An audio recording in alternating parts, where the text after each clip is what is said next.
আসে ঈদ, অর্থাৎ ঈদের দিন, খুশির দিন, আনন্দের দিন।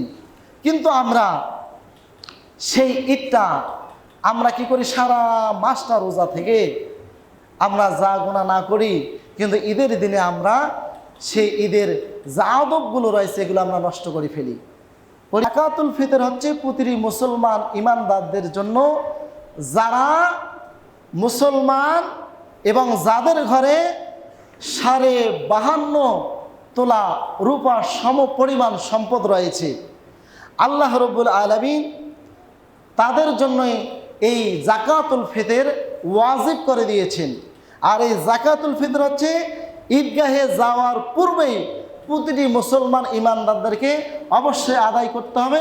যদি আদায় না করে তাহলে কি হবে, গুনাহগার হয়ে যাবে, তারা কবিরা গুনাহ করে ফেলবে। এই জন্য অবশ্যই মুসলমান ইমানদারদেরকে অবশ্যই যাকাতুল ফিতর আদায় করতে হবে। আর এই দুটি কারণে আমরা আদায় করব। কয়টি কারণে? দুইটি কারণে। এক নম্বরে হলো, রোজা পালন করতে গিয়ে অনেক আমাদের হয়তো ছোটোখাটো গুনাহ হয়ে যেতে পারে না?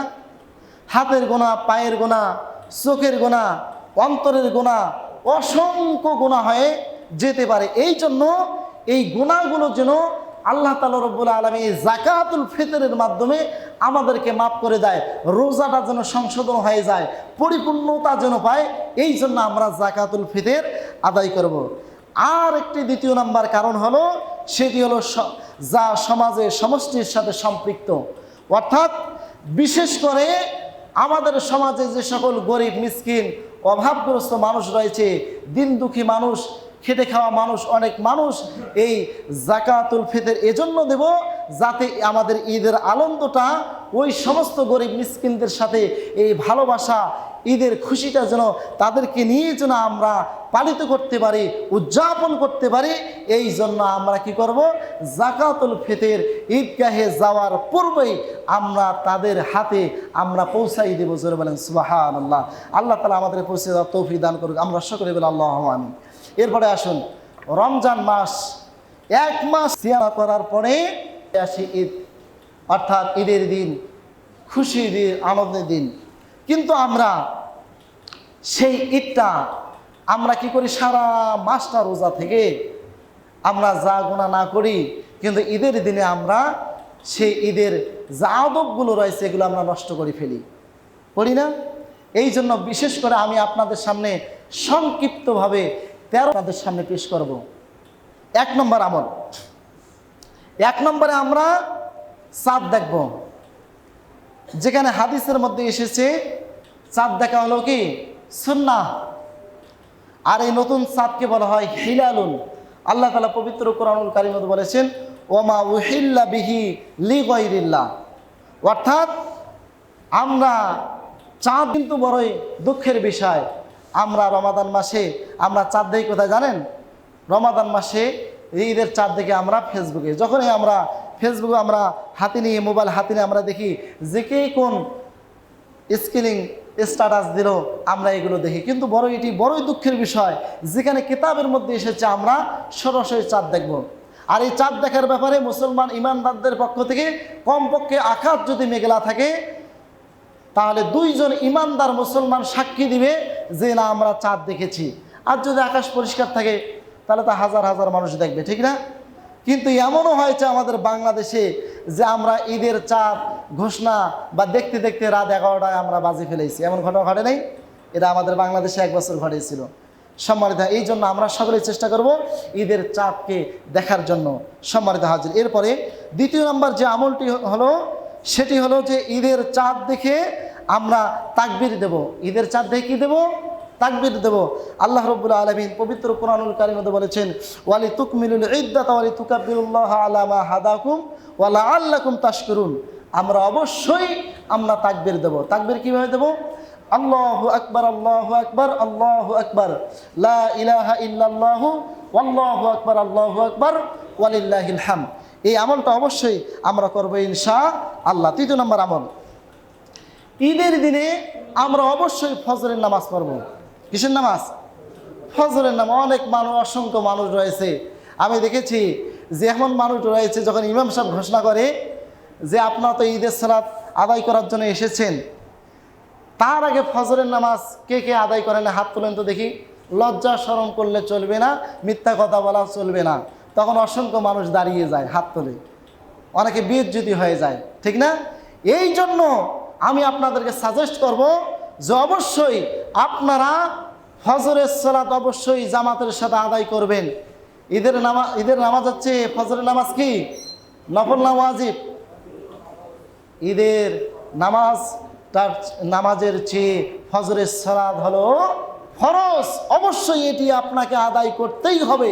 এই জন্য আমরা যারা এখানে উপস্থিত রয়েছি বা যারা উপস্থিত নাই তাদের কাছে এই মেসেজটা পৌঁছাই দেব, অবশ্যই আমরা যেন ফজরের সালাত পরে আমরা ঈদগাহে যাব ইনশাআল্লাহ।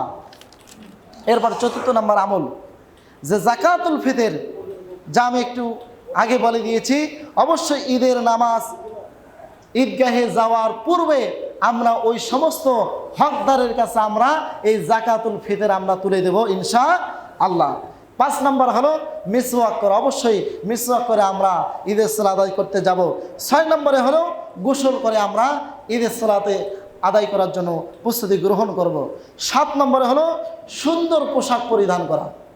এখন সুন্দর পোশাক বলতে অনেক মানুষ নতুন জামা কাপড় পরাই লাগবে এমন মানুষ রয়েছে, যে কিন্তু কিতাবের মধ্যে এসেছে ঈদের সালাত আদায় করার জন্য আপনার নতুন জামা কাপড়ের প্রয়োজন নাই, আপনার কাপড়টা যেন পরিষ্কার পরিচ্ছন্ন হয়। বুঝতে পেরেছেন? এই জন্য আমরা পরিষ্কার পরিচ্ছন্ন কাপড় পরে আমরা ঈদগাহে যাব ইনশাআল্লাহ। ৮ নম্বর হলো যে সুগন্ধি ব্যবহার করব। রাসূল করিম সাল্লাল্লাহু আলাইহি ওয়াসাল্লাম সুগন্ধি ভালোবাসতেন, আতর সুন্নাহ, আমরা সকলে অবশ্যই আতর বা সুন্নাহ সুগন্ধি আমরা ব্যবহার করব ইনশাআল্লাহ। ৯ নম্বর হলো ঈদগাহে যাওয়া সময় অবশ্যই আমরা হেঁটে হেঁটে যাব। গাড়িতে গেলেও সমস্যা নাই, কিন্তু হেঁটে যাওয়া ভালো। প্রতি কদমে আল্লাহ রাব্বুল আলামিন আমার আপনার আমল নামায় প্রতি কদমে কদমে আল্লাহ তাআলা সব দান করবে। জোরে বলেন সুবহানাল্লাহ। এবার ১০ নম্বর হলো যে অবশ্যই ঈদের খুতবা আমরা শুনব। অনেক মানুষ আছে ঈদের যখন খুতবা পড়া হয় অনেকে আবার লেট করে, এমন সময় আসে ওই মানুষটা ঈদের খুতবাটাও শুনতে পারে না, অনেকে ঈদের জামাত পর্যন্ত মিস করে ফেলে, অনেকে আবার একাকী পড়ে, সময় মেনটেন করতে পারে না। এই জন্য আমি আপনাদেরকে বিশেষভাবে বলবো ঈদের সালাতটা অন্তত যেন আমরা জামাতের সঙ্গে আদায় করতে পারি। এখানেও জামাত হবে ইনশাআল্লাহ। যারা আশেপাশে রয়েছেন অবশ্যই এই মসজিদে আসবেন, এখানে ঈদুল ফিতরের সালাত আদায় হবে ইনশাআল্লাহ। এরপরে আমরা যে আমলটি করব সুন্নতি পন্থায়, অবশ্যই আমরা ঈদের দিনে কিছু মিষ্টি জাতীয় আমরা পান করব, বিশেষ করে খেজুর। রাসূল করিম সাল্লাল্লাহু আলাইহি ওয়াসাল্লাম খেজুর খেয়েছেন বেজোর, 1টা 3টা 5টা, আমরা একটু হলো আমরা খেজুর খেয়ে আমরা অবশ্যই আমরা ঈদগাহে যাব। এরপরে যে আমলটি আমরা করব সেটি হলো যে আমরা মুসলমান, একজন মুসলমান আর একজন মুসলমান, তারা একে অপরের ভাই, তারা আমরা একে অপরকে অভিবাদন জানাবো, ঈদের শুভেচ্ছা জানাবো।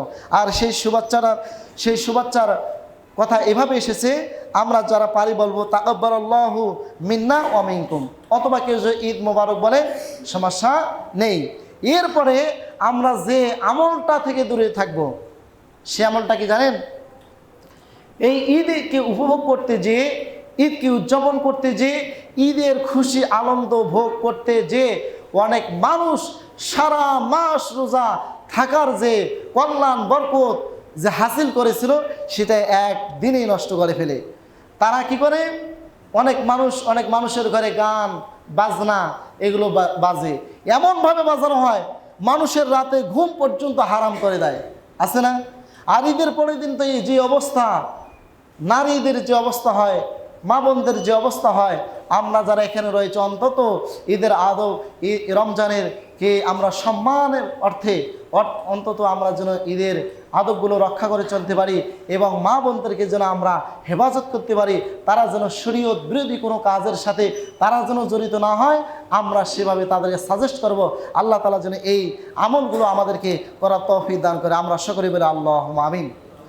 এরপরে যে কথাটি বলে আমি শেষ করব, সর্বশেষ 2024 সালের যে কথাটি, যা আসলে প্রতিটি সংগঠন, রমজানে অনেকগুলো সংগঠন হয়েছে, হয় নাই?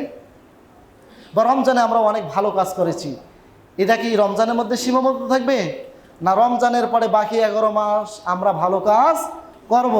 অর্থাৎ প্রতিটি সংগঠন একটি আদর্শ নিয়ে গঠিত হয়, কিন্তু বড় দুঃখের বিষয় 2-4 জন চাটুকারি বা চামচার জন্য এই সংগঠনের বদনাম হয়ে যায় না? আর বিশেষ করে হযরত আলী রাদিয়াল্লাহু তাআলা আনহু তিনি একটি কথা বলতেন, আমার মনে পড়ে যে তিনি বলতেন যে প্রত্যেক জিনিসের যাকাত আছে। কি আছে? প্রত্যেক জিনিসের যাকাত আছে। তেমনিভাবে জ্ঞানের যাকাত হলো মূর্খ লোকের কথা সহায় করা। কি করা? মূর্খ লোকের কথা সহায় করা। আপনি যত ভালো কাজ করবেন, মসজিদ মাদ্রাসা বা ভালো যত কাজ আছে সেখানে 2-4 জন কি এরকম থাকবেই। আল্লাহ তাআলার রহমতে তাদেরকে হেদায়েত দান করুক এবং ভালো কাজগুলো বাকি 11 মাস করার তৌফিক দান করুক। আমরা সকলে বলি আল্লাহুম্মা আমিন। এবেলা আমার আলোচনা এখানে সমাপ্ত করলাম। ওয়া আখিরু আলহামদুলিল্লাহি রাব্বিল